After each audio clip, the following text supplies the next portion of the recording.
but I do think that this allows you as a journalist to understand what to expect of the health system, and then who is your accountability point within that system, right? So if you don't know how things are supposed to work, it's very hard to figure out when things are not working, and who to ask about that. I always tell my reporters to read the boring stuff. So those reports, kind of always be reading, looking for data. They're rarely ever the story, but what they do kind of tell you is they can hold a story within them, whether it's data or trends, or they can help you to frame a story. And I think this is something we don't talk enough about within journalism, about how you situate and kind of provide context to what you're talking about. I think obviously many of you will know that health in South Africa is structured in a two-tiered system, right? We have public and we have private. 16.4% of people in South Africa have private medical aid, and that stat is from Statistics South Africa's latest 2018 General Household Survey. But 24% of South Africans go to a private doctor first when they fall sick or are injured.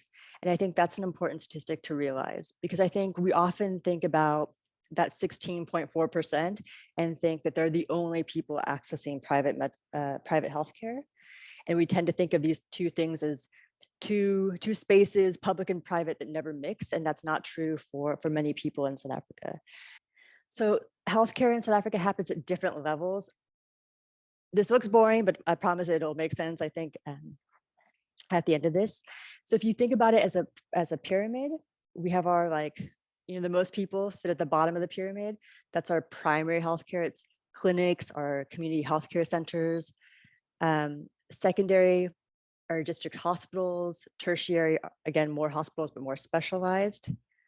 As we go up the pyramid, as a patient travels from that bottom of the pyramid all the way up, they're likely to be surrounded by fewer patients because those services get more specialized, they get more expensive, and they get more focused really on treating things versus primary healthcare, which is really about prevention and health promotion. So if we had really strong primary healthcare, the idea is people would be able to walk into our clinics. Frequently, they would get diagnosed sooner with whatever was ailing them. They would get treated sooner, and they wouldn't have to go all the way up to that tertiary level for many things. This is a very text-heavy slide that just explains a little bit about those levels of care, starting at the top, working down. It fails to have clinics, which are sort of the starting point, and sort of lower down on the totem pole than the community healthcare centers. It's a good idea to know what services sit where, because the availability of services, we'll talk about in a little bit, really shapes how healthcare looks in your area.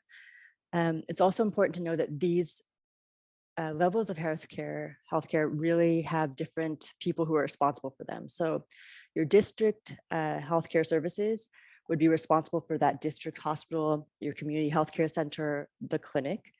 Hospitals tend to be a provincial matter. So it's, if somebody receives a horrible treatment at a provincial hospital, you obviously go to the provincial communications guys at the health department there.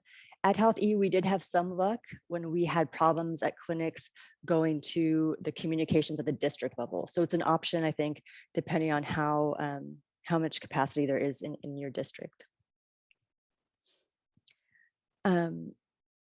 Lastly, the National Health Department, they set the policies, but it's really up to provinces to decide how they implement them and whether they implement them. So if something's not happening, it's important, again, to just know whose responsibility is this, so you know who to chase and who to hold accountable. Again, not all of these services are available in every district, which I'm sure you all know.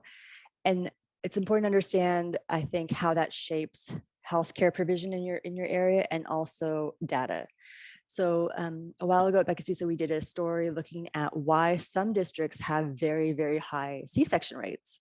And what we found was the districts that had high C-section rates were the districts that had district hospitals.